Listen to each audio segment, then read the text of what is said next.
Leading this formation is a man who shouldn't even be here. Major Gregory "Pappy" Boyington, a 31-year-old pilot with a checkered past, a drinking problem, and a reputation for insubordination that nearly ended his military career before it began. Behind him fly 23 other misfits, rejects, and troublemakers, pilots that other squadrons didn't want, couldn't handle, or had given up on entirely. They call themselves VMF 214, but the world would come to know them by another name, the Black Sheep Squadron. And on this particular morning, they're about to encounter something that will leave Japanese pilots across the Pacific questioning everything they thought they knew about American fighter tactics. What happened next would become the stuff of legend, a story so extraordinary that even today historians debate whether it could possibly be true. But for the Japanese Zero pilots who witnessed it firsthand, there was no debate at all. They had just seen something that defied every principle of aerial combat they'd been taught, something that would haunt their dreams and reshape their understanding of what American pilots were capable of. This is the story of how a squadron of misfits became the most feared fighter unit in the Pacific, and why Japanese pilots couldn't believe what they were seeing when the Black Sheep came to rule the skies. To understand the shock that rippled through Japanese aviation circles in late 1943, we need to step back and examine the state of the Pacific War at that crucial moment in history. By October 1943, the tide was beginning to turn, but the outcome was far from certain. For nearly 2 years, Japanese pilots had dominated Pacific skies with an almost mystical superiority. Their Mitsubishi A6M0 fighters had earned a reputation for invincibility that bordered on the supernatural. These aircraft were marvels of engineering, lightweight, maneuverable, and flown by pilots who had honed their skills in the brutal crucible of the China War. The Zero's advantages were undeniable. At just 5,300 pounds fully loaded, it could outturn virtually any Allied fighter. Its 20mm cannons packed devastating firepower, and its range was extraordinary, capable of flying over 1,900 miles on internal fuel alone.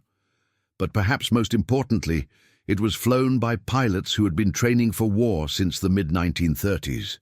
These weren't weekend warriors or hastily trained recruits. Japanese naval aviators underwent years of rigorous preparation that would have broken lesser men. They practiced formation flying until they could maintain perfect positioning in their sleep. They studied aerial gunnery until they could hit targets with mathematical precision, and they embraced a warrior code that valued honor above life itself. By contrast, American pilots in early 1942 seemed almost amateurish, flying outdated aircraft like the Brewster Buffalo and early-model Wildcats. They were consistently outmaneuvered, outgunned, and outfought. The statistics were sobering. In some early engagements, Japanese pilots achieved kill ratios of 10-to-1 or better. But something was changing by 1943. American industry was hitting its stride, producing aircraft at a rate that staggered the imagination. More importantly, a new generation of fighters was reaching the Pacific, aircraft like the F-6F Hellcat and the F-4U Corsair that could finally match the Zero's performance. The Corsair, in particular, represented a quantum leap in American fighter design. With its distinctive inverted gull wing and massive Pratt & Whitney R2800 engine producing 2,000 horsepower, it was a brute force solution to the Zero problem. Where the Japanese fighter relied on finesse and agility, the Corsair brought raw power and speed to the equation. Yet even with superior aircraft, American pilots were still learning how to fight effectively against an enemy that had perfected their tactics through years of combat experience. The learning curve was steep, and the price of education was measured in blood. This was the world that VMF 214 entered in September 1943, a theater where Japanese pilots still held psychological dominance despite their increasingly desperate strategic situation. What they were about to encounter would shatter that dominance forever. The story of VMF 214 begins not with glory, but with failure and frustration. In the summer of 1943, the Marine Corps faced a peculiar problem: what to do with pilots who didn't fit the mold of traditional military aviators.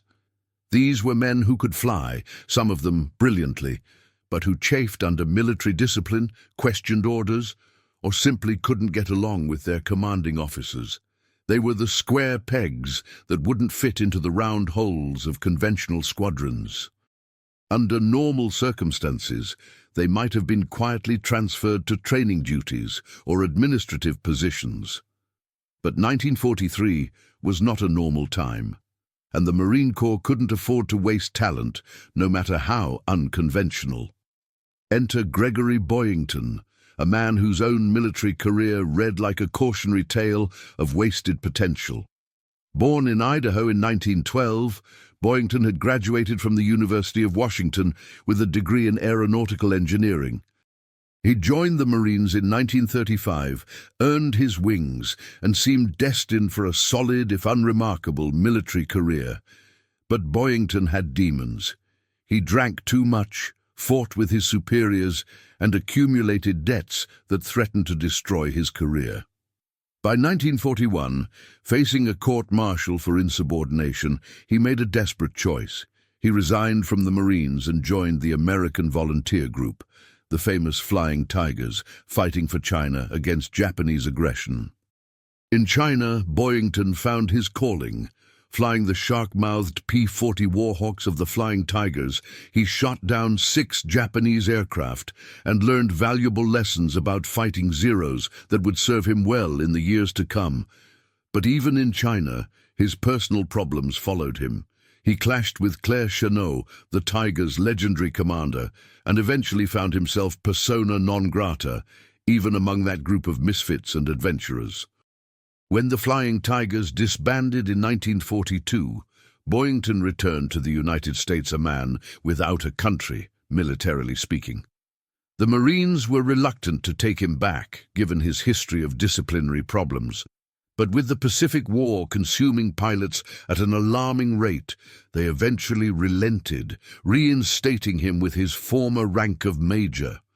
For over a year, Boyington languished in stateside training commands, watching younger, less experienced pilots ship out to the Pacific while he remained stuck in administrative limbo.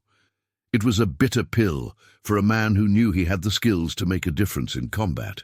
The opportunity for redemption came in an unexpected form.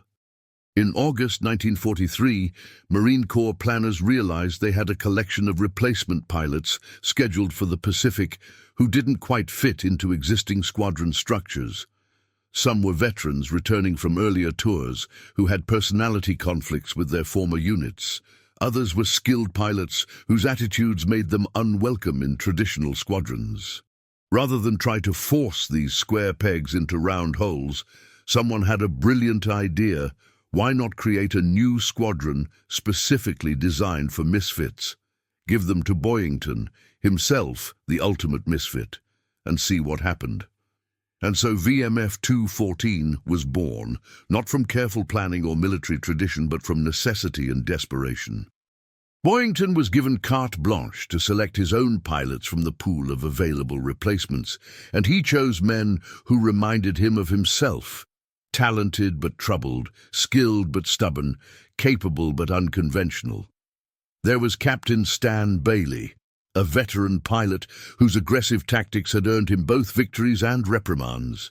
First, Lieutenant Bob McClurg, whose mechanical aptitude was matched only by his disdain for military protocol. Technical Sergeant Henry Miller, an enlisted pilot whose working-class background and blunt manner made him an outsider among the officer corps. One by one, Boyington assembled his collection of misfits, rejects, and troublemakers. They were men who had been written off by the system, pilots whose careers seemed destined for mediocrity or failure. But Boyington saw something else in them, a hunger to prove themselves, a desire to show the world that being different didn't mean being inferior. The squadron's unofficial motto said it all: "We're not the best, but we're the most colorful."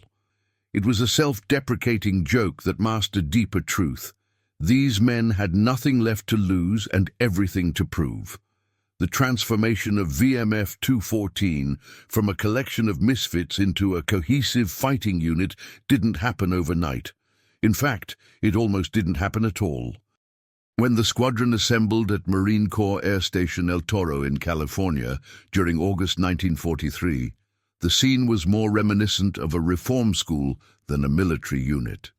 Boyington's hand-picked pilots arrived with attitudes that ranged from skeptical to openly hostile. Many had been burned by previous commanders who had promised them opportunities only to saddle them with mundane assignments or punitive duties. The first challenge was establishing credibility. Boyington knew that his reputation as a Flying Tiger veteran would only carry him so far with pilots who had their own combat experience or who had heard stories about his disciplinary problems. He needed to prove that he could lead by example, not just by rank. His solution was characteristically unconventional. Instead of subjecting his pilots to traditional military discipline and rigid training schedules, Boyington focused on the one thing that mattered most: learning how to kill Japanese aircraft while staying alive themselves. "Forget everything you've been taught about formation flying," he told his pilots during their first briefing. "Forget about pretty patterns and textbook maneuvers. We're going to learn how to fight dirty, and we're going to learn how to win." Boyington's training philosophy was shaped by his experience with the Flying Tigers, where survival had depended on adapting to the enemy's strengths while exploiting their weaknesses. He had learned that the Zero's legendary maneuverability was also its greatest vulnerability. Japanese pilots had become so dependent on turning fights that they often ignored other tactical options. The Corsair, with its superior speed and climb rate, was perfectly suited to exploit this weakness. But it required a completely different approach to aerial combat than what most American pilots had been taught. "Hit and run," Boyington explained to his pilots as they gathered around a blackboard covered with tactical diagrams. "Use your speed to get in close. Take your shot and get out before they can react. Never, ever try to turn with a zero. You'll lose every time." This was heretical thinking by 1943 standards.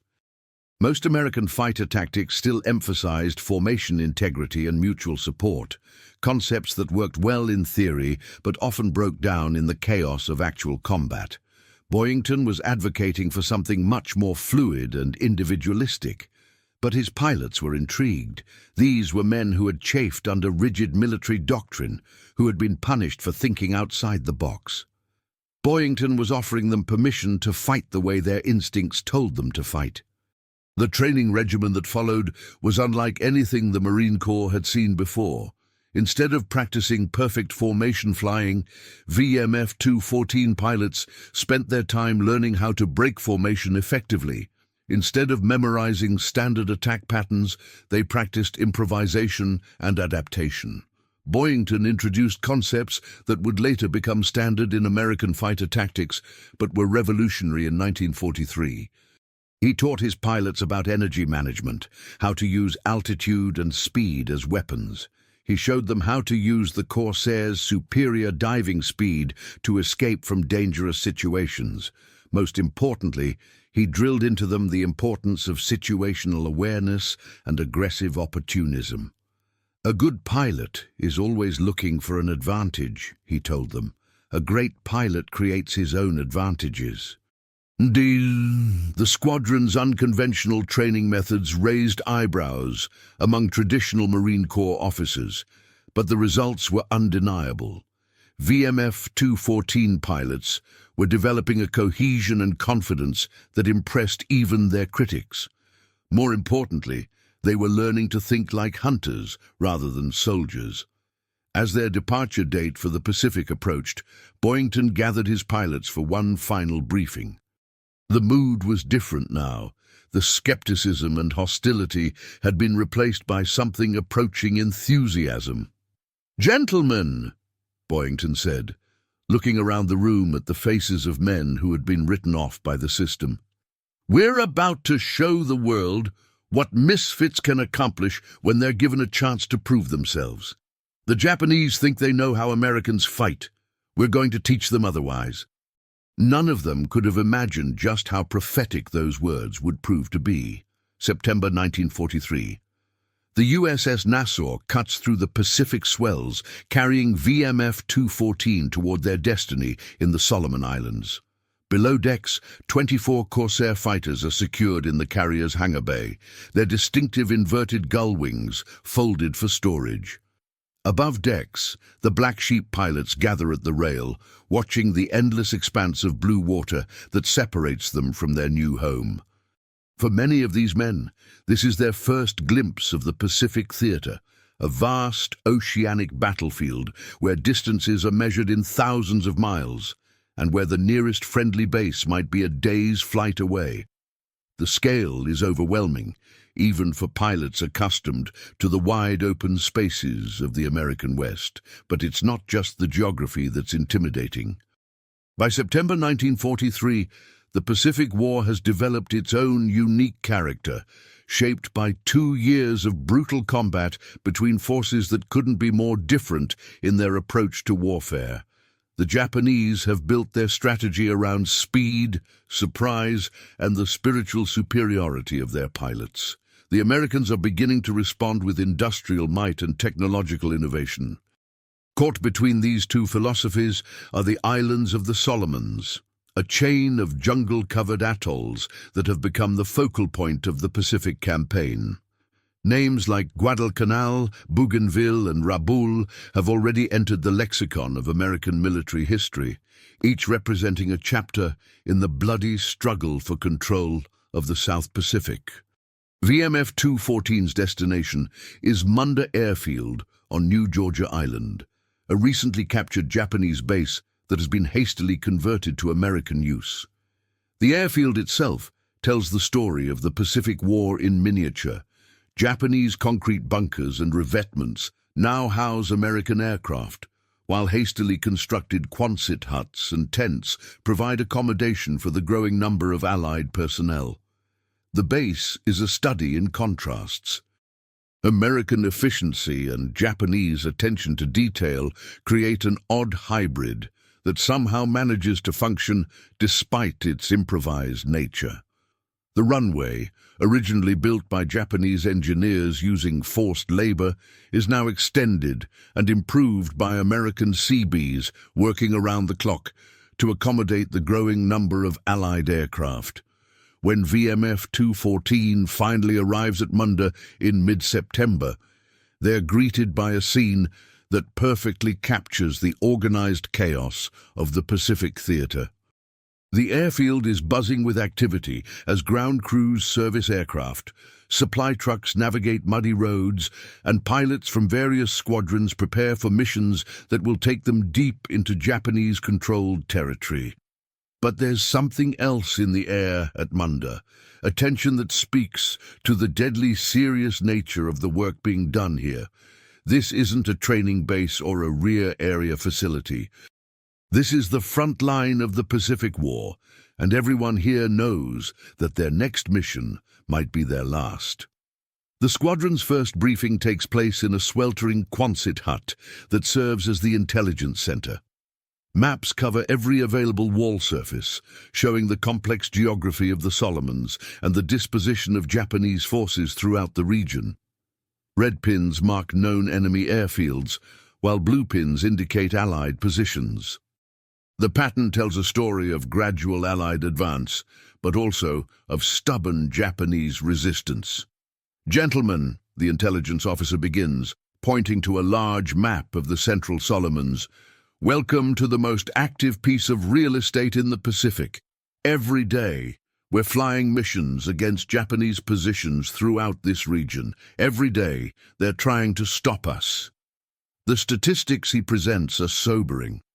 Japanese fighter strength in the region is estimated at over 200 aircraft, most of them based at the massive complex at Rabaul on New Britain Island. These aren't the green pilots that American forces are beginning to encounter in other theaters. Many of these men are veterans with years of combat experience. The good news, the briefing officer continues, is that we're finally getting aircraft that can match their performance. The bad news is that they still know how to use their aircraft better than most of our pilots know how to use ours. It's a blunt assessment that captures the reality of the Pacific Air War in late 1943. American industry has finally produced fighters capable of challenging Japanese superiority, but the learning curve remains steep. Too many American pilots are still dying while they figure out how to fight effectively against an enemy that has been perfecting their tactics for years. As the briefing continues, Boyington studies the faces of his pilots. These men have trained hard and prepared well, but training is one thing and combat is another. In a few days, they'll be flying their first missions over enemy territory, and all their preparation will be put to the ultimate test. The squadron's first assignment is relatively straightforward: escort duty for bombing missions against Japanese positions on Bougainville Island. It's the kind of mission that allows new pilots to ease into combat operations while providing valuable experience in formation, flying, and navigation over enemy territory. But Boyington has other plans. As he studies the mission briefings and intelligence reports, he begins to formulate a strategy that will play to his squadron's strengths while exploiting what he sees as fundamental weaknesses in Japanese tactical doctrine. "We're not going to fly like everyone else," he tells his pilots during their first squadron meeting at Munda. "We're going to hunt." October 1st, 1943. The morning sun casts long shadows across Munda Airfield as VMF 214 prepares for their first combat mission. The air is thick with humidity and the smell of aviation fuel as ground crews make final preparations on 24 Corsair fighters.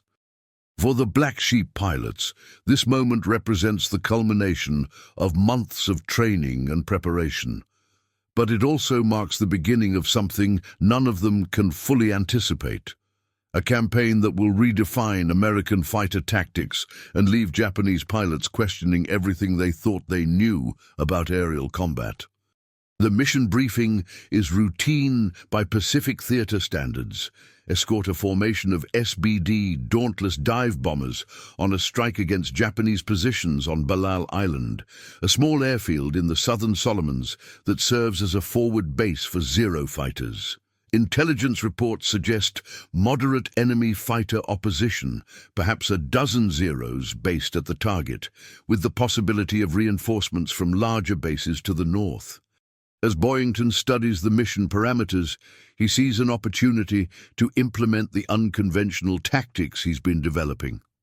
Instead of maintaining tight formation with the bombers, the standard escort procedure, he plans to use VMF 214 as a roving patrol, hunting for Japanese fighters while the bombers complete their attack.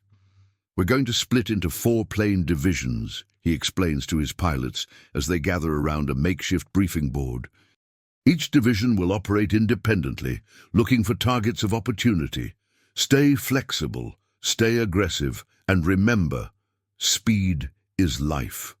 It's a radical departure from standard escort doctrine, which emphasizes formation integrity and close support for the bombers. But Boyington's experience with the Flying Tigers has taught him that rigid adherence to doctrine often leads to missed opportunities and unnecessary casualties. At drone 800 hours, the formation takes off from Munda, 12 SBD Dauntlesses, followed by 24 Corsairs in loose formation. The flight north toward Balal takes them over some of the most beautiful and deadly territory in the Pacific. Emerald Islands surrounded by coral reefs, their jungle-covered hills hiding Japanese positions that could erupt with anti-aircraft fire at any moment. For the newer pilots in VMF 214, this first glimpse of the combat zone is both exhilarating and sobering. The islands below look peaceful from altitude, but everyone knows that appearances can be deceiving in the Solomons. Japanese forces have had months to prepare defensive positions, and they've proven remarkably adept at concealing their strength until the moment of attack. As the formation approaches Rabaul, Boyington begins implementing his tactical plan. Instead of maintaining close formation with the bombers, he leads his corsairs in a wide sweep around the target area, looking for Japanese fighters that might be climbing to intercept the attack.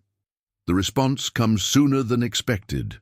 At 08:45 hours, as the Dauntlesses begin their bombing runs, a formation of 80 fighters appears from the direction of Kahili Airfield on Bougainville. They're climbing hard, trying to gain altitude advantage before engaging the American formation. For the Japanese pilots, this appears to be a routine interception, the kind of mission they've flown dozens of times before.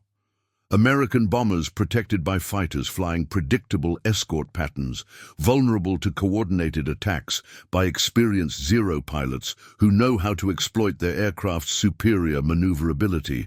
But VMF 214 isn't flying predictable patterns. As the Zeros climb toward the bombers, they find themselves facing something they've never encountered before: American fighters that are hunting them rather than simply defending their charges. Boyington spots the climbing Zeros first and immediately radios his division leaders. Bandits 2 o'clock high, all divisions attack at will. What happens next will be talked about in Japanese pilot ready rooms for months to come.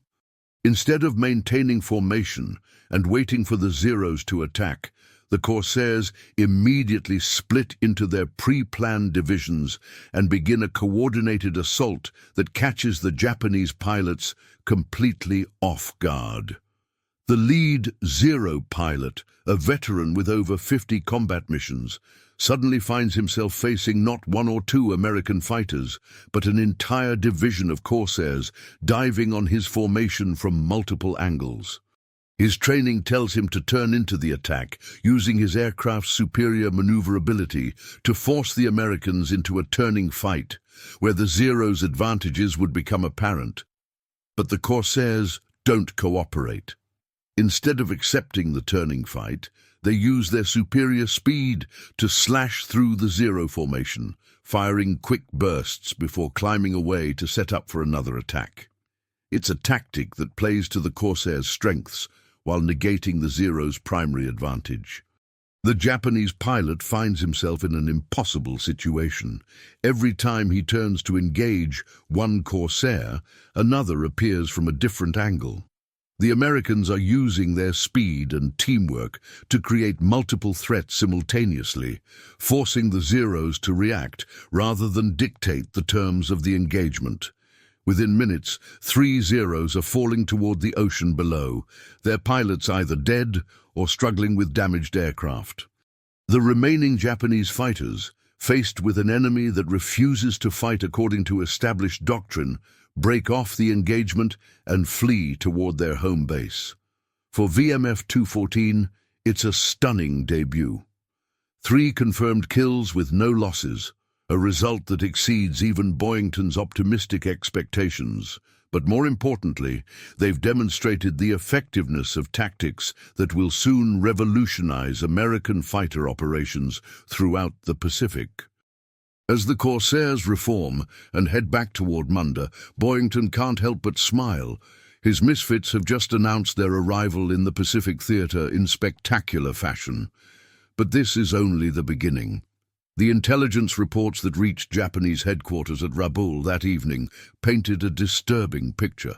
8 experienced Zero pilots had engaged what appeared to be a routine American escort mission, only to find themselves facing tactics they had never encountered before. 3 aircraft had been lost, and the surviving pilots described American fighters that seemed to operate with a level of coordination and aggressiveness that defied conventional understanding. Lieutenant Commander Masajiro Kawato, one of the most experienced fighter leaders in the Japanese Navy, read the reports with growing concern. Kawato was a veteran of the China War and had been flying combat missions since the attack on Pearl Harbor. He had seen American fighter tactics evolve over 2 years of warfare, but what the Balal survivors described was something entirely different. They didn't fight like Americans, one of the surviving pilots reported during his debriefing. They fought like us, but with better aircraft. It was a telling observation. For 2 years, Japanese pilots had grown accustomed to American fighters that operated according to predictable patterns. American formations were typically tight and defensive, focused on protecting bombers rather than hunting enemy fighters. When American pilots did engage, they usually tried to use their aircraft's advantages in ways that Japanese pilots could anticipate and counter. But VMF-214 had demonstrated something different, a fluid, aggressive approach that seemed to combine the best elements of Japanese tactical flexibility with superior American aircraft performance. It was a combination that Japanese commanders found deeply troubling. The concern was not limited to tactical considerations. By October 1943, Japanese aviation was facing a crisis that went far beyond individual battles or even specific campaigns. The industrial war of attrition that American planners had always envisioned was finally beginning to take its toll on Japanese capabilities. Aircraft production, while still substantial, was beginning to fall behind the pace of losses. More critically, the pool of experienced pilots that had given Japanese aviation its early dominance was being steadily depleted. The men who had trained for years before the war, who had honed their skills in China and perfected their techniques in the early Pacific campaigns, were irreplaceable. Every experienced pilot lost to enemy action represented not just a tactical setback, but a strategic catastrophe. The Japanese training system, designed for peacetime conditions, simply could not produce replacement pilots at the rate they were being consumed by combat operations. This reality gave special significance to encounters like the one at Balal. If American pilots were developing tactics that could consistently defeat experienced Japanese aviators, the implications for the broader war effort were ominous indeed. Word of VMF-214's success spread quickly through Allied intelligence networks as well. Within days of the Balal mission, reports of the Black Sheep's unconventional tactics were being analyzed by planners throughout the Pacific theater. Here, finally, was evidence that American pilots could not only match Japanese performance, but potentially exceed it. The key, analysts realized, was not just superior aircraft, though the Corsairs' performance advantages were certainly important, but superior tactics. VMF-214 had demonstrated that American pilots could be just as flexible and aggressive as their Japanese counterparts when freed from rigid doctrinal constraints, but it was the psychological impact that proved most significant. For Japanese pilots throughout the Solomons, the Balal engagement represented something more troubling than a tactical defeat. It suggested that the Americans were learning, adapting, and evolving their approach to aerial combat in ways that threatened the fundamental assumptions upon which Japanese air strategy was based. The myth of Japanese invincibility, already weakened by 2 years of increasingly costly battles, was beginning to crack, and VMF-214 was just getting started. As October progressed, the Black Sheep continued their aggressive patrol operations, racking up victories at a rate that astonished both their allies and their enemies. Each engagement seemed to validate Boyington's unconventional approach, while demonstrating to Japanese pilots that the rules of aerial combat in the Pacific were changing. But the real test was yet to come. Intelligence reports indicated that Japanese commanders were beginning to take special notice of VMF-214's activities.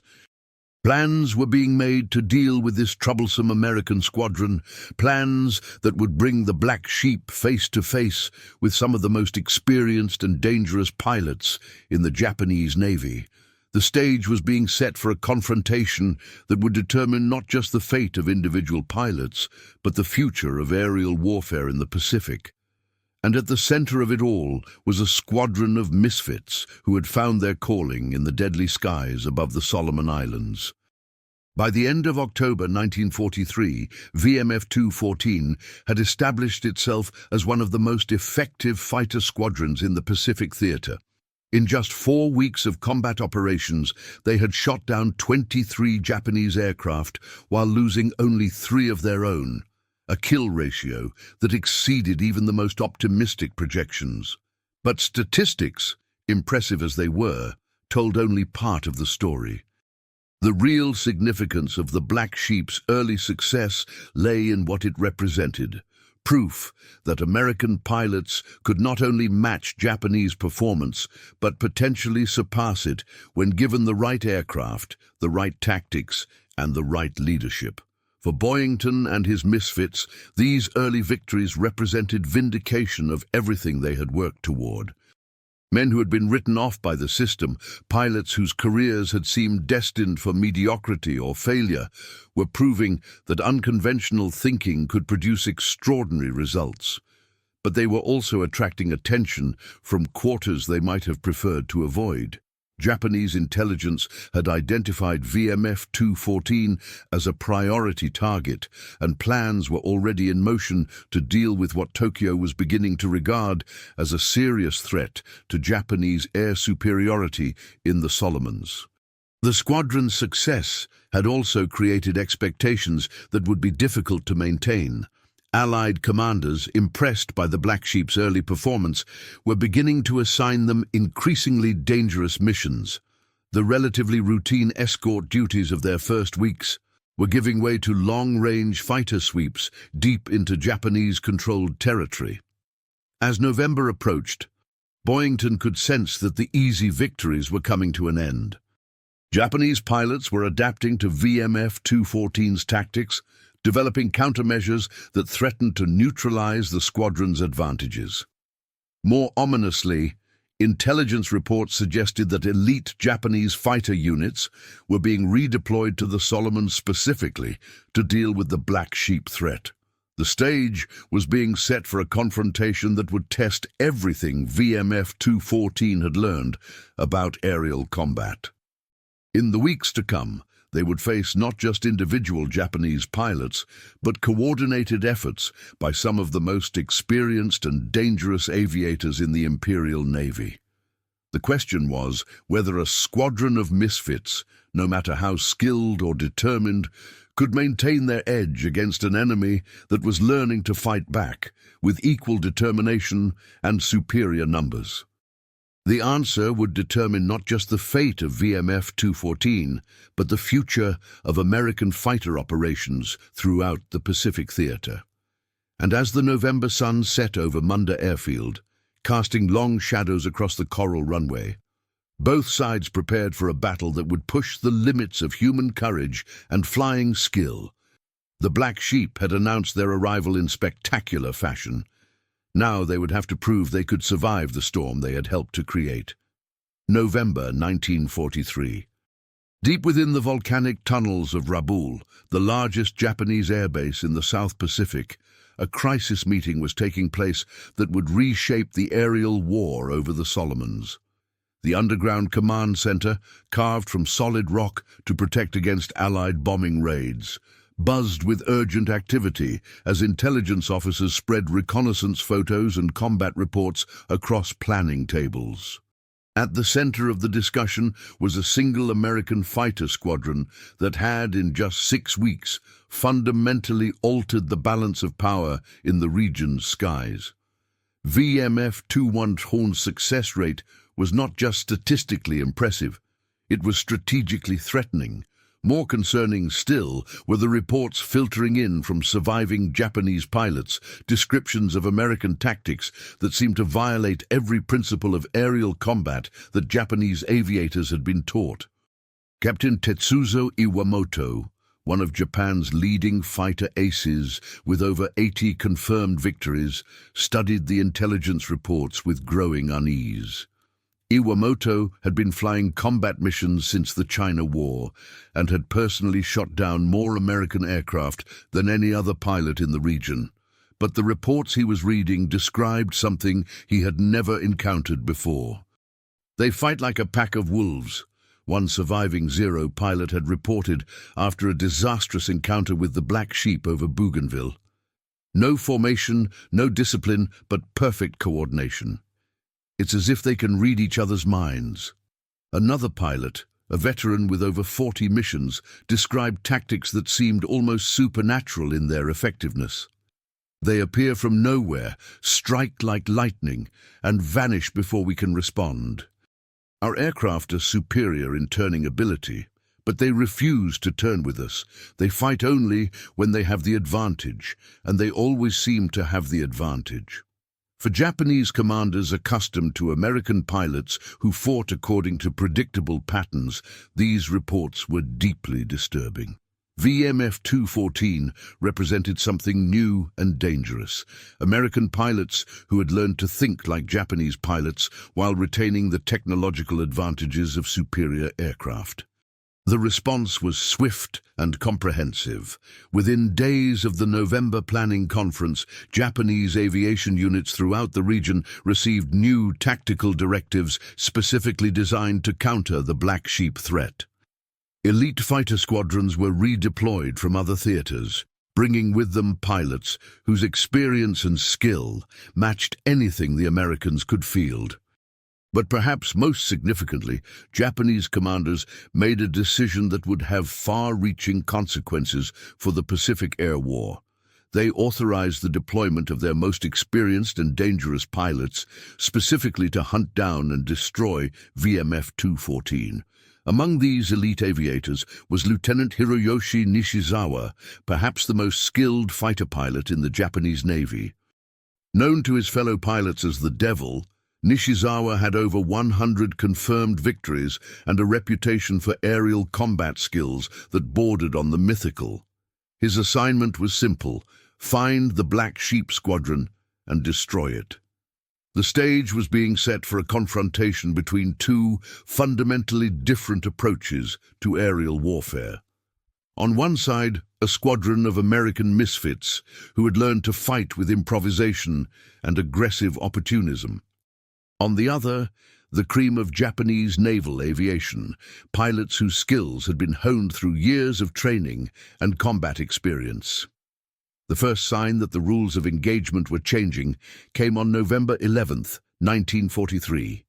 VMF 214 was flying a routine fighter sweep over Bougainville when they encountered something they had never seen before, a formation of Japanese fighters that seemed to anticipate their every move. The engagement began typically enough. Boyington led his 24 Corsairs in a wide sweep around Japanese positions, looking for targets of opportunity. Intelligence had reported moderate enemy fighter activity in the area, perhaps a dozen Zeros based at Kahili Airfield. What they found instead was a carefully orchestrated trap. As the Black Sheep approached what appeared to be a small formation of Japanese fighters, additional enemy aircraft began appearing from multiple directions. These weren't the random encounters that had characterized earlier missions. This was a coordinated effort by experienced pilots who had studied VMF 214's tactics and developed specific countermeasures. "Bandits everywhere," came the urgent radio call from one of Boyington's wingmen. "They're coming from all directions." For the first time since arriving in the Pacific, VMF 214 found themselves facing an enemy that seemed to understand their tactics as well as they did. The Japanese pilots were using the Corsairs' own aggressive tendencies against them, drawing them into situations where superior numbers could negate the Americans' technological advantages. The battle that followed was unlike anything the Black Sheep had experienced. Instead of the quick, decisive engagements that had characterized their early success, they found themselves locked in a prolonged dogfight with pilots whose skills matched their own. Lieutenant Hiroyoshi Nishizawa, leading the Japanese formation, demonstrated why he was considered one of the most dangerous pilots in the Pacific. Flying a specially modified Zero with enhanced engine performance, he seemed to anticipate the Corsairs' attacks before they developed, positioning himself to exploit every tactical mistake. "This guy's different," Boyington radioed to his pilots as he found himself in a turning fight with Nishizawa's Zero. "He knows what we're going to do before we do it." It was an accurate assessment.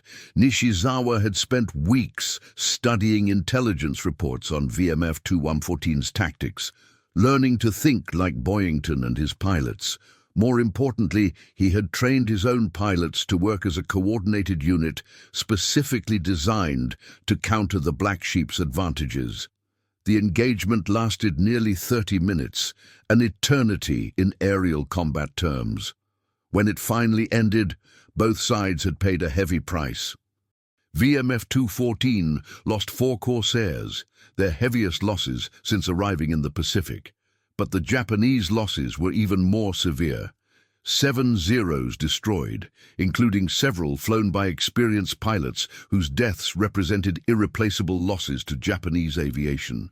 As the surviving aircraft limped back to their respective bases, both sides realized that the nature of the air war over the Solomons had fundamentally changed. The easy victories were over.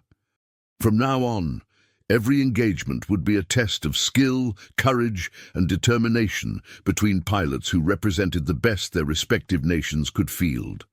The escalating intensity of aerial combat over the Solomons was taking a toll that went far beyond simple statistics. For the pilots of VMF-214, the psychological pressure of sustained combat operations was beginning to show in ways that their unconventional training had never prepared them for. Staff Sergeant Henry Miller, one of the squadron's most reliable pilots, began experiencing what would later be recognized as combat fatigue. After his 15th mission, he found himself unable to sleep, haunted by images of burning aircraft and falling pilots. The easy camaraderie that had characterized the squadron's early days was giving way to a grim professionalism that spoke to the deadly serious nature of their work. "We're not the same guys who left California," Miller confided to his tentmate after a particularly brutal mission over Rabaul. "Something's changed in all of us." It was an observation that applied to both sides of the conflict. Japanese pilots, facing increasingly sophisticated American tactics and superior aircraft, were struggling with their own psychological demons. The myth of Japanese invincibility, so carefully cultivated during the early years of the Pacific War, was crumbling under the weight of mounting losses and diminishing resources. For pilots like Lieutenant Nishizawa, the pressure was particularly intense. As one of Japan's most celebrated aces, he carried the expectations of an entire nation on his shoulders. Every mission was not just a tactical engagement, but a test of Japanese martial spirit against American industrial might. The human drama playing out in the skies above the Solomons was reflected in the personal stories of individual pilots on both sides. Captain Stan Bailey, one of VMF-214's original members, shot down his 10th Japanese aircraft on November 18th, making him an ace twice over. But the victory celebration was muted by the knowledge that each success brought them closer to the inevitable moment when their luck would run out. Japanese pilots faced an even grimmer reality. Unlike their American counterparts, who could expect to be rotated home after completing a tour of duty, Japanese aviators flew until they were killed, wounded, or the war ended. The psychological pressure of knowing that every mission might be their last created a fatalistic mindset that affected their tactical decision-making. This human dimension of the air war was perhaps best illustrated by an incident that occurred on November 20th, 1943. During a fierce dogfight over Bougainville, VMF-214 pilot Bob McClurg found himself in a turning fight with a Japanese Zero whose pilot demonstrated exceptional skill and determination. For nearly 10 minutes, the two aircraft circled each other in a deadly dance, each pilot looking for the split-second advantage that would determine the outcome. McClurg, Flying a Corsair that should have had significant performance advantages, found himself matched by a Japanese pilot whose flying skills were nothing short of extraordinary. The engagement ended when McClurg's aircraft suffered engine damage from ground fire, forcing him to break off the fight and head for home. As he climbed away from the battle, he caught a glimpse of the Zero pilot in his cockpit, a young man who couldn't have been more than 20 years old, but whose eyes held the 1,000-yard stare of someone who had seen too much combat. "He was just a kid," McClurg reported during his debriefing, "but he flew like he'd been doing it his whole life. Makes you wonder what kind of training they put these guys through." Udu. It was a question that spoke to one of the fundamental differences between Japanese and American approaches to aviation training. While American pilots received excellent technical instruction and adequate flight time, Japanese pilots underwent years of intensive preparation that bordered on the obsessive. The result was a generation of aviators whose flying skills were extraordinary, but whose numbers were finite and irreplaceable. December 17th, 1943. The date would be remembered as one of the most significant in the history of Pacific air warfare, though few participants realized its importance at the time. For VMF 214, it began as a routine fighter sweep over Rabaul, the kind of mission they had flown dozens of times before. For the Japanese defenders, it represented an opportunity to deal a decisive blow to the troublesome American squadron that had been disrupting their operations for months. The mission briefing at Munda had been straightforward: escort a formation of B-25 Mitchell bombers on a strike against Japanese shipping in Simpson Harbor, then conduct a fighter sweep over the Rabaul complex to suppress enemy air activity. Intelligence estimated moderate fighter opposition, perhaps 20 to 30 Zeros, based at the various airfields around Rabaul.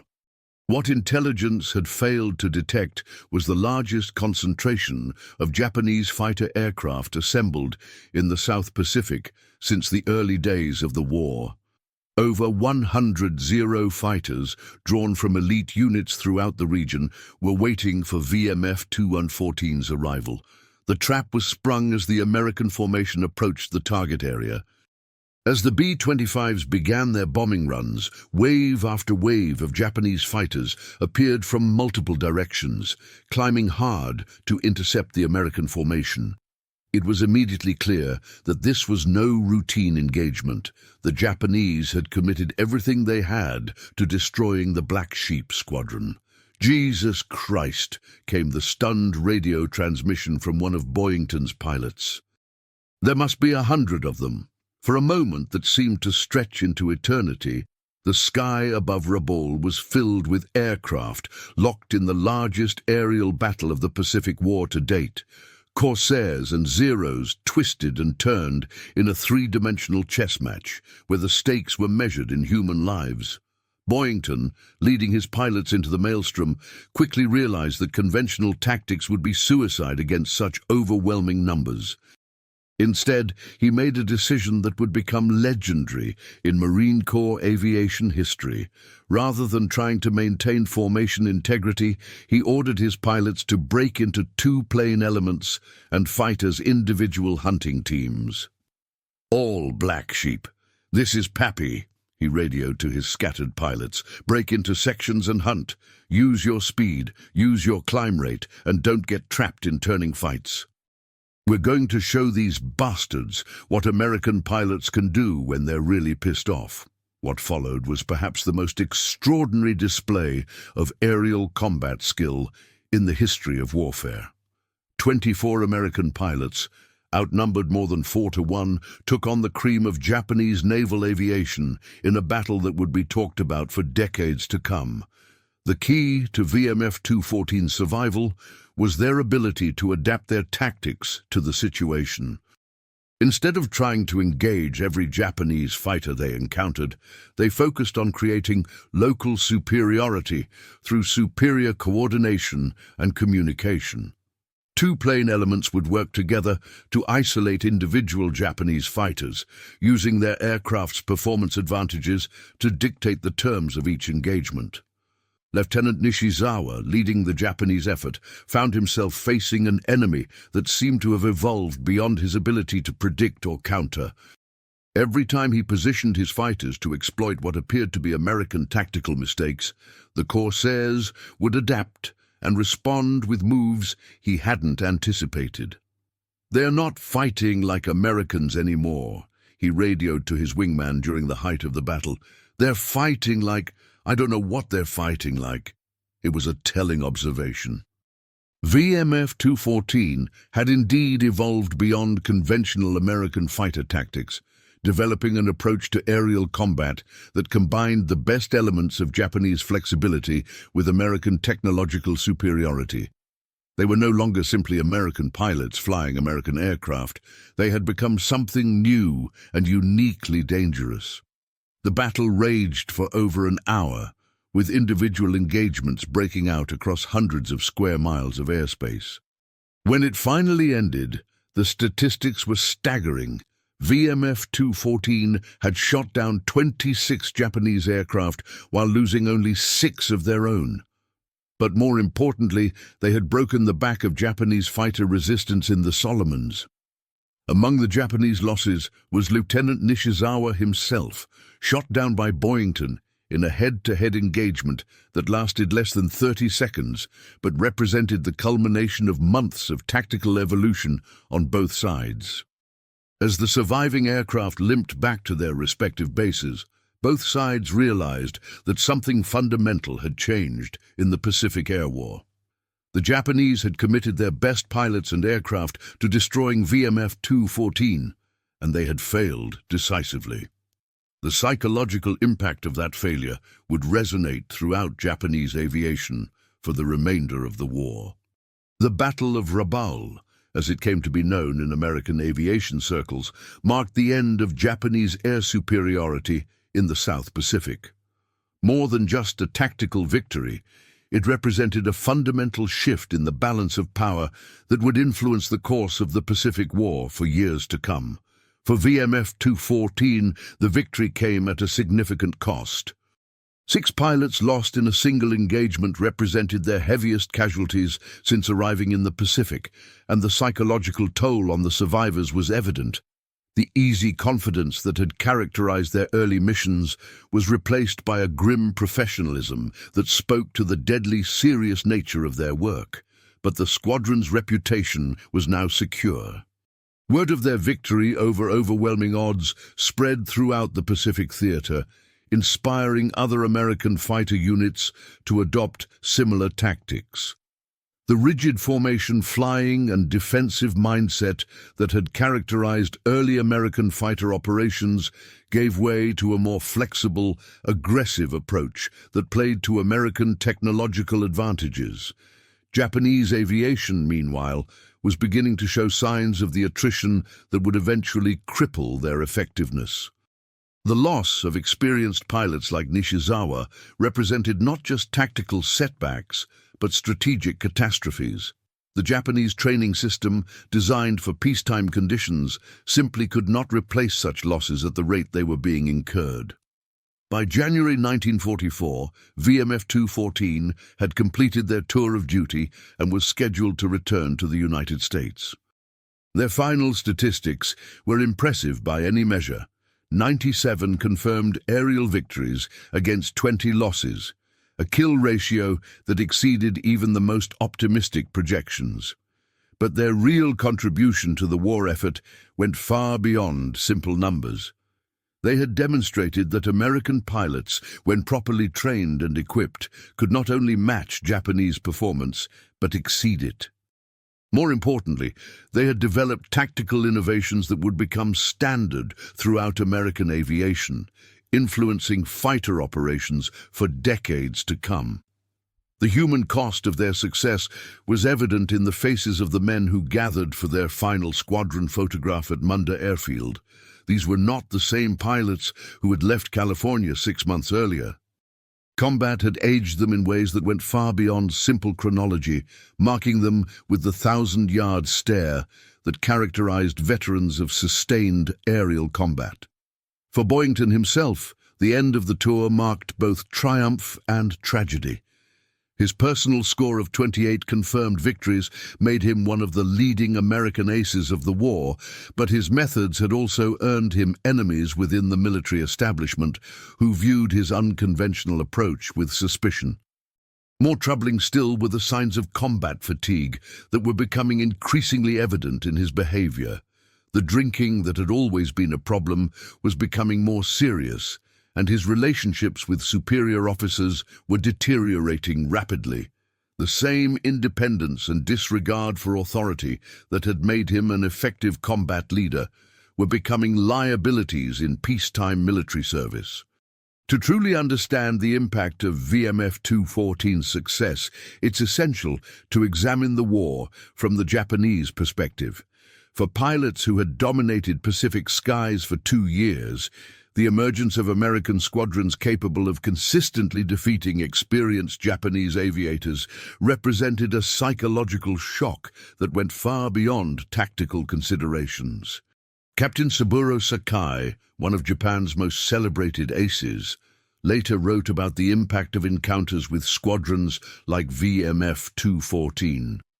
We had been taught that American pilots were inferior, that they lacked the spiritual strength necessary for aerial combat.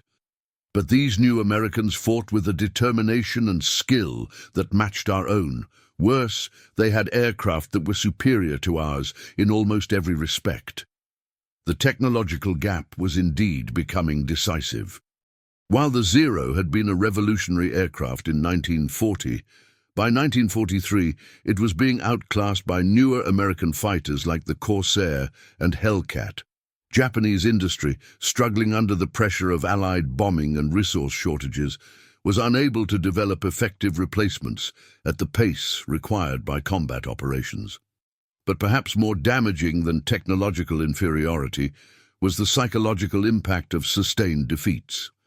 Japanese pilots who had grown accustomed to victory were suddenly finding themselves consistently outfought by an enemy they had been taught to despise. The spiritual superiority that had been central to Japanese military doctrine was being challenged by the harsh realities of modern warfare. Lieutenant Yasuhiko Kuroe, a Zero pilot who survived multiple encounters with VMF 214, described the psychological impact in his post-war memoirs. "We began to doubt everything we had been taught about American pilots. If they could fight like this, what else had we been wrong about? The certainty that had sustained us through the early years of the war was crumbling." This erosion of confidence had tactical implications that went far beyond individual engagements. Japanese pilots, who had once pressed attacks with suicidal determination, began showing signs of hesitation and caution. Formation discipline, once the hallmark of Japanese aviation, began to break down as pilots became more concerned with individual survival than unit effectiveness. The impact was particularly severe among newer pilots who lacked the combat experience of veterans like Nishizawa and Sakai. These men, hastily trained to replace mounting losses, found themselves facing American pilots whose skills and confidence seemed to grow with each engagement. By early 1944, Japanese aviation in the South Pacific was in full retreat. The bases that had once launched daily raids against Allied positions were being abandoned or reduced to defensive operations. The initiative in the air war had passed decisively to the Americans, and it would never return. The success of VMF 214 had implications that extended far beyond the Solomon Islands campaign. Throughout the Pacific theater, American fighter squadrons began adopting the flexible, aggressive tactics that Boyington had pioneered with his Black Sheep. The rigid formation flying that had characterized early American fighter operations gave way to a more fluid approach that emphasized individual initiative within a framework of mutual support. Pilots were encouraged to think like hunters rather than soldiers, to look for opportunities rather than simply follow orders. This tactical evolution was facilitated by improvements in aircraft performance and pilot training. The Corsair and Hellcat fighters that began reaching the Pacific in large numbers during 1943 were not only superior to Japanese aircraft in most performance categories, but they were also more forgiving of pilot errors and more capable of sustaining battle damage. Perhaps more importantly, American pilot training was beginning to emphasize the kind of flexible thinking that had made VMF 214 so effective. Instead of teaching rigid adherence to doctrine, instructors began encouraging students to adapt their tactics to specific situations and to think creatively about how to exploit their aircraft's advantages. The results were evident in the kill ratios achieved by American fighter squadrons throughout 1944. Where early war engagements had often favored Japanese pilots, American squadrons were now routinely achieving kill ratios of 3 or 4 to 1 against experienced Japanese opposition. This tactical evolution was not lost on Japanese observers. Intelligence reports from late 1943 and early 1944 repeatedly noted the improved quality of American fighter operations and the increasing difficulty of achieving successful interceptions against Allied formations. But by then, it was too late for Japanese aviation to adapt effectively. The loss of experienced pilots and the degradation of training standards meant that Japanese squadrons were increasingly filled with hastily trained replacements who lacked the skills necessary to compete with improving American pilots. The tactical innovations pioneered by VMF 214 had become standard throughout American aviation, creating a generation of fighter pilots whose skills and confidence would prove decisive in the final years of the Pacific War. As VMF 214 prepared for their final missions in the Pacific, the character of the air war had changed dramatically from their early days of easy victories and overwhelming success. Japanese resistance, while weakened, had become more desperate and unpredictable. Pilots who knew they were unlikely to survive the war fought with a fatalistic determination that made them extremely dangerous opponents. The squadron's last major engagement took place on January 3, 1944, during a fighter sweep over Rabaul.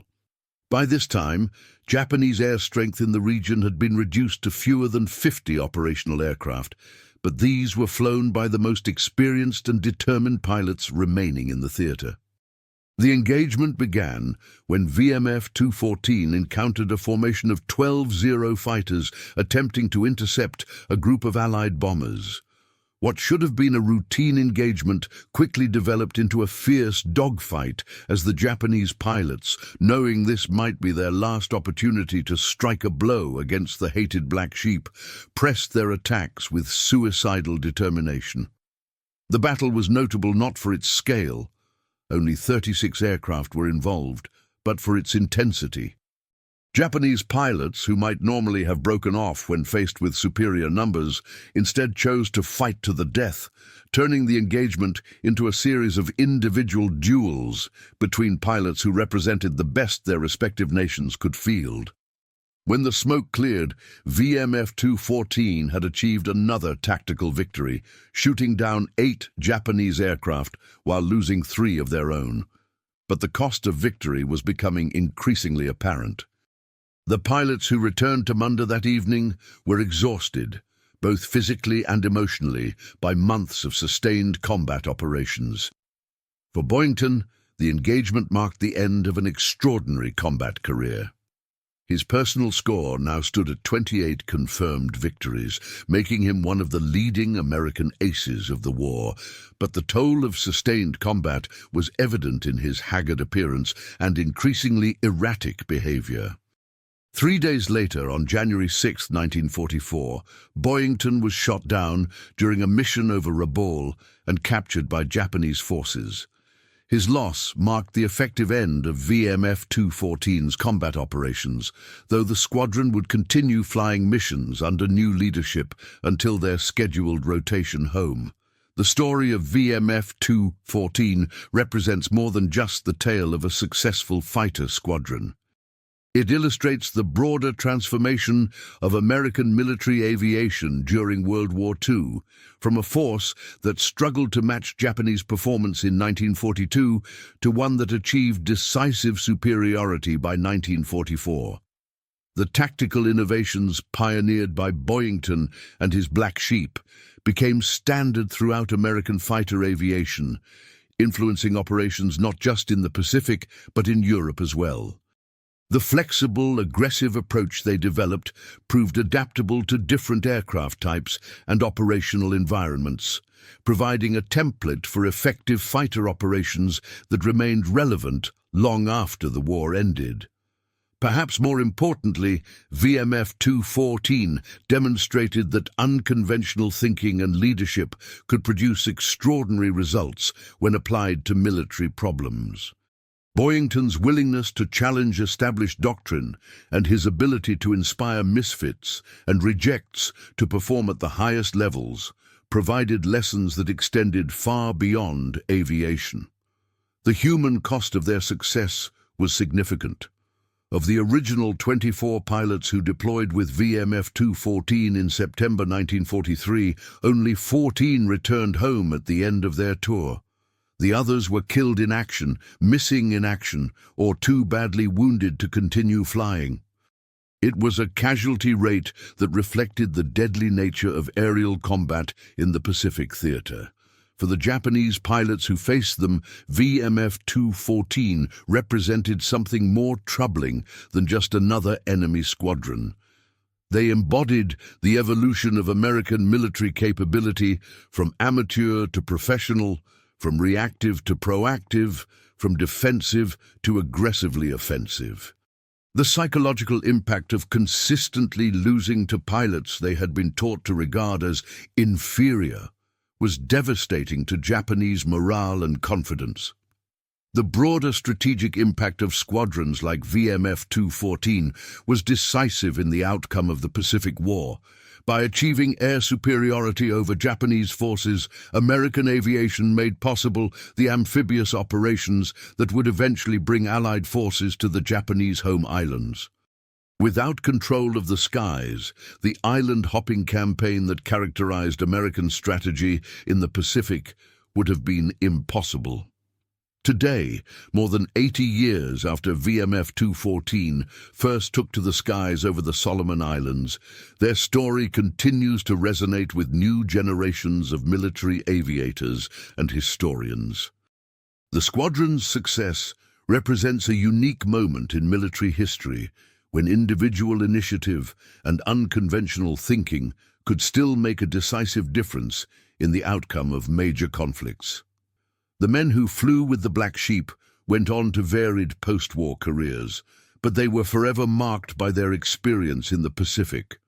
Some, like Stan Bailey and Bob McClurg, continued flying with the Marines, eventually retiring as senior officers. Others left military service to pursue civilian careers, carrying with them the confidence and leadership skills they had developed during their time with VMF-214. Boyington himself survived Japanese captivity and returned home to a hero's welcome, eventually receiving the Medal of Honor for his service with VMF-214. But his post-war years were marked by the same personal struggles that had characterized his pre-war career. The independence and disregard for authority that had made him an effective combat leader proved difficult to channel in peacetime pursuits. The Japanese pilots who survived encounters with VMF-214 carried their own memories of the squadron's impact. Many later wrote about the psychological shock of facing American pilots who seemed to have learned to fight with Japanese-style flexibility and aggression while retaining the technological advantages of superior aircraft. For military historians, the story of VMF-214 provides valuable insights into the nature of tactical innovation and the importance of adaptive leadership in combat situations. Their success demonstrates that even in highly technological warfare, human factors like creativity, determination, and effective leadership remain decisive. The legacy of the Black Sheep Squadron extends beyond their immediate impact on the Pacific War. They helped establish principles of fighter tactics that remained relevant through the jet age and into the modern era of air combat. Their emphasis on flexibility, aggression, and individual initiative within a framework of mutual support became hallmarks of American fighter doctrine. Perhaps most importantly, they proved that unconventional approaches to military problems could produce extraordinary results when applied by skilled and determined individuals. In an age of increasingly complex military technology and doctrine, the story of VMF 214 serves as a reminder that human creativity and leadership remain the most important factors in military success. The skies over the Solomon Islands are peaceful now, marked only by the occasional commercial airliner carrying tourists to visit the battlefields where the fate of the Pacific was decided. But for those who know the history, it's impossible to look up at those blue expanses without imagining the drama that once played out there. The deadly dance of corsairs and zeros, the radio chatter of pilots locked in mortal combat, and the courage of men who risked everything to prove that misfits could indeed rule the skies. The Black Sheep Squadron's story reminds us that in the crucible of combat, it's not always the most conventional or well-behaved who prove most effective. Sometimes it takes misfits, rebels, and troublemakers to find new ways of solving old problems, and sometimes those solutions can change the course of history itself. In the end, that may be the most important legacy of VMF 214, the demonstration that in the right circumstances, with the right leadership, and given the right opportunity, even the most unlikely heroes can achieve the impossible. It's a lesson that remains as relevant today as it was in the skies over the Pacific more than 8 decades ago. As we close this remarkable chapter in aviation history, it's worth reflecting on what made VMF 214 so extraordinary. They were not superhuman. They were simply ordinary men who found themselves in extraordinary circumstances and rose to meet the challenge with courage, creativity, and determination. Their story serves as a testament to the power of unconventional thinking and effective leadership. Boyington's willingness to challenge established doctrine and his ability to inspire his pilots to perform beyond their perceived limitations created a force that was greater than the sum of its parts. But perhaps most importantly, the Black Sheep Squadron's legacy reminds us that in the darkest moments of human conflict, individual courage and determination can still make a decisive difference. In an age when warfare seems increasingly dominated by technology and industrial capacity, their story provides hope that human factors, creativity, leadership, and the willingness to sacrifice for something greater than oneself remain the ultimate arbiters of victory and defeat. The Japanese pilots, who couldn't believe what they were seeing when VMF 214 came to rule the skies, were witnessing more than just superior tactics or better aircraft. They were seeing the emergence of a new kind of American military capability, one that combined technological superiority with tactical innovation and inspired leadership. That combination would prove decisive not just in the Pacific War, but in the broader struggle between democratic and authoritarian systems that defined the 20th century. The Black Sheep Squadron's success was, in its own way, a victory for the principles of individual initiative and creative thinking that democratic societies foster and authoritarian regimes suppress. Today, as new challenges emerge and new conflicts threaten global stability, the story of VMF 214 provides both inspiration and instruction. It reminds us that even in the face of overwhelming odds, determined individuals can find ways to prevail. And it demonstrates that sometimes the most unlikely heroes are exactly what the world needs to overcome its greatest challenges. The Black Sheep may have been misfits, but they were misfits who changed the world. And in doing so, they proved that sometimes being different isn't a weakness. It's exactly the strength the situation demands.